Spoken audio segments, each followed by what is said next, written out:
You opened a drink today. Could be beer, could be wine, could be something older than civilization itself.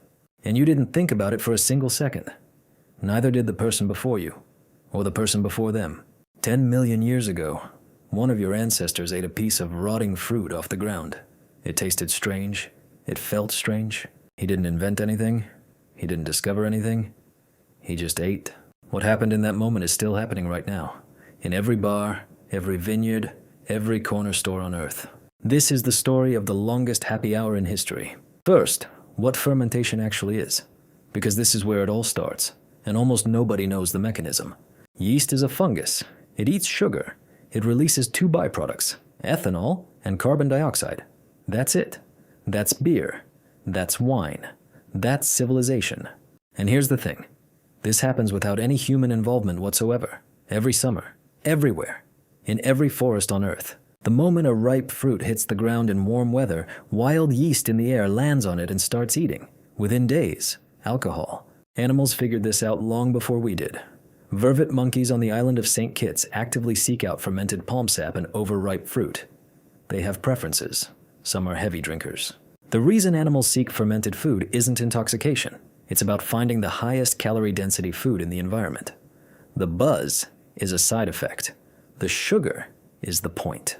In East Africa today, elephants actively seek out marula fruit that has fallen and begun to ferment. There is enormous evolutionary pressure toward eating the most caloric fruit available. Every primate study points to the same thing. The preference for ethanol tracks the preference for high-calorie food. And that preference is millions of years old. Which raises a question. If this was happening naturally and animals were seeking it out, when did our ancestors first start doing it on purpose? To answer that, you need to understand something weird about your own DNA, something that happened 10 million years ago. 10 million years ago, a mutation occurred in a gene called ADH4, alcohol dehydrogenase 4, in the common ancestor of humans, chimpanzees, and gorillas. Before that mutation, one drink of ethanol at the level found in ripe fruit could kill them. After, they could metabolize it 40 times more efficiently. Why would evolution do this? Not to make you enjoy cocktails. Because ripe, falling fruit is the most calorie-dense food in a tropical forest. The one who can eat it wins. We didn't evolve to drink. We evolved to not die from eating slightly fermented food. The drinking came later, much later. So when did humans first make alcohol on purpose? Archaeologists have a way of finding out. They look for chemical residue in ancient pots. Scientists don't just eyeball ancient pots. They run mass spectrometry, shooting molecules at the residue to identify exact chemical signatures. It works on containers from 9,000 years ago. Patrick McGovern at the University of Pennsylvania has spent decades doing exactly this. His nickname, the Indiana Jones of ancient ales. His most famous find, Jiahu, China, 9,000 years ago, a ceramic jar containing traces of rice, honey, hawthorn fruit, and wild grapes, all fermented together. A Delaware brewery called Dogfish Head actually recreated this recipe in 2000. They brewed it exactly as the chemistry suggested. It won awards. Iran, 5400 BC, Haji Firuz Tepe, a clay jar with traces of tartaric acid, a chemical marker specific to fermented grapes. This was wine, not beer. Also intentional. Egypt, 3100 BC, a brewery the size of a factory, capable of producing 22,000 liters of beer per batch, before the pyramids existed. The pattern is the same across every continent, every excavation. Fermented drink appears at the beginning, before money, before law, before writing, before almost everything. But the most important site isn't in China, and it isn't in Iran. It's in Turkey, and it changes everything about why humans stopped wandering and settled down. Göbekli Tepe, southeastern Turkey, 1994. An archaeologist named Klaus Schmidt starts excavating a hill that local farmers had been plowing around for decades. What he finds underneath is impossible. Massive T-shaped stone pillars, each weighing up to 16 tons, arranged in perfect circles, dating to 11,600 years ago. This is 6,000 years older than Stonehenge, 7,000 years before the first writing, the oldest complex structure ever built by human hands. There are no houses at Göbekli Tepe, no kitchens, no storage rooms, no signs that anyone lived there. But there are large stone basins carved into bedrock, each holding up to 160 liters. Chemical analysis confirmed oxalate residue, a biomarker left only by fermented grain. These were brewing vats. Göbekli Tepe was a place built specifically for making beer. And the nearest evidence of farming, of deliberately growing grain, comes from sites around Göbekli Tepe.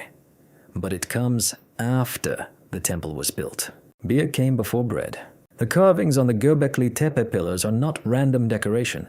They feature foxes, vultures, snakes, scorpions, and ducks.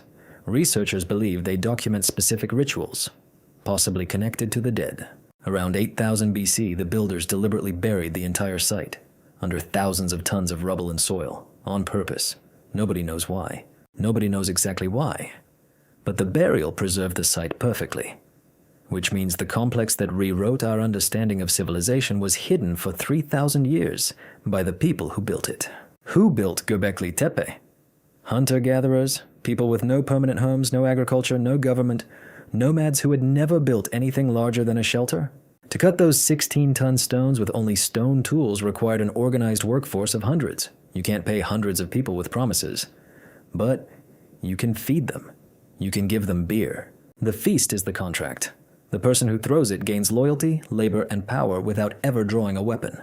Archaeologist Brian Hayden calls this aggrandizer behavior. Ambitious individuals using feasts, and specifically fermented drink, to build power without armies. Once humans settled, beer became something else entirely. It became infrastructure. In ancient cities without sewage, drinking water was dangerous. Rivers near settlements were contaminated with human waste. People died from it constantly. Archaeologist Brian Hayden calls this aggrandizer behavior. Ambitious individuals using feasts, and specifically fermented drink, to build power without armies. Archaeologist Brian Hayden calls this aggrandizer behavior. Ambitious individuals using feasts, and specifically fermented drink, to build power without armies. Sumerian taverns were among the first public commercial spaces in human history. Run almost exclusively by women, they functioned simultaneously as drinking halls, community centers, and early banking institutions. The hymn to Ninkasi, written around 1800 BC, is a religious song. It also contains the world's oldest known beer recipe embedded in the lyrics. Egyptian workers who built the pyramids were paid in beer, 4 to 5 liters per day, per person. This wasn't a bonus. It was part of the standard wage. Egyptian medical papyri contain over 100 beer-based medicines. Beer wasn't just drunk, it was prescribed. Doctors used it as a vehicle for herbs and compounds that needed to enter the bloodstream. The first writing in human history, Sumerian clay tablets from roughly 3300 BC, doesn't record laws or stories. It records beer distribution. Hammurabi's Code, 1754 BC, the world's oldest surviving legal document, contains laws specifically about beer. Dilute it to cheat a customer. Death penalty. The first unit of currency in Mesopotamia was not gold. It was a measure of grain, specifically the amount needed to brew one standard portion of beer. The shekel began as a grain measure. Barley, the grain used to brew most ancient beer, was the commodity that linked the ancient world. Trade routes between Egypt, Mesopotamia, and the Levant were built around it. You couldn't have the Bronze Age without a reliable barley supply chain. In Mesopotamia, beer was also construction rations. Major building projects allocated daily beer to every worker as part of their caloric intake. Not as a luxury, but as a necessity. Across every excavated ancient society, the pattern is identical. Beer at feasts, beer as wages, beer in temples, beer as medicine. The question isn't why they drank, it's what they would have done instead. Louis Pasteur, studying why beer went sour in French breweries in the 1860s, discovered that microscopic organisms caused fermentation. This became germ theory. Pasteur's work on beer led directly to vaccines, to surgical antiseptics, to the understanding that invisible organisms cause disease. Modern medicine has a brewing debt, but step back for a moment, because there's something strange hiding underneath all of this. Alcohol is a neurotoxin. That's not a metaphor. That's a clinical fact. Ethanol crosses the blood-brain barrier and does two things simultaneously. It amplifies GABA, the brain's natural brake signal, and it suppresses glutamate, the brain's accelerator. Result: inhibitions lower. Fear of strangers decreases. Social bonding becomes easier. You don't become a different person. You become a less guarded version of yourself. And there's a second mechanism. Alcohol triggers a mild dopamine release, the brain's reward signal. The same circuit that makes food, sex, and social connection feel good. Alcohol activates it reliably and quickly. Tolerance builds because the brain compensates. The more you suppress the brakes, the more the brain builds extra accelerators. And when you stop drinking, all those extra accelerators fire at once. That's withdrawal. Here's why hangovers exist. When your liver breaks down alcohol, the first byproduct is acetaldehyde, a compound 30 times more toxic than ethanol itself. Your liver can process roughly 1 drink per hour. Go faster than that and acetaldehyde accumulates in your bloodstream. That accumulation is the hangover. About 540 million people, mostly East Asian, have a variant of the ALDH2 gene that makes this process significantly slower. 1 drink produces effects that others need 5 drinks to feel. But here's the twist. Yeast doesn't produce alcohol for you. Yeast produces alcohol as a weapon to sterilize its competition. The thing in your glass is fungal waste, designed to sterilize the environment around the fungus. We took biological warfare byproduct and built 10,000 years of culture around it. Today, the global alcohol industry is worth $1.6 trillion a year, larger than the GDP of most countries on Earth. In 1920, the United States tried to answer a simple question. What happens if you just ban alcohol completely? The answer: organized crime became the alcohol industry. The mob didn't emerge from nowhere. It was built brick by brick on beer distribution networks. Prohibition ended in 1933. What the 13-year experiment proved: 10,000 years of fermentation can't be legislated away in a decade. The irony of prohibition is that it made alcohol more culturally significant, not less. When something is forbidden, it becomes romantic. Speakeasies became symbols of freedom. Today, there are more than 10,000 craft breweries in the United States alone.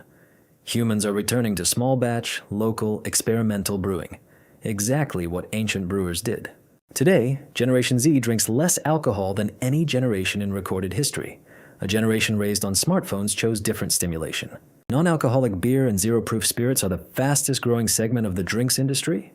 The taste, the ritual, the social experience, without the ethanol. Which raises the question, was the alcohol ever really the point? The first currency was grain to brew beer. The first writing recorded beer. The first laws protected beer. And now the first generation to grow up entirely online is the first to walk away from it. One pattern that hasn't changed. Humans almost never drink alone. Sharing a drink is a trust signal. It says I am lowering my defenses with you. Same mechanism as Göbekli Tepe. Different venue. Which raises a question nobody has answered yet.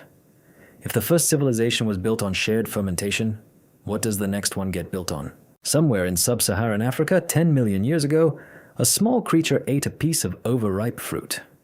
Nothing dramatic happened. No lightning. No revelation.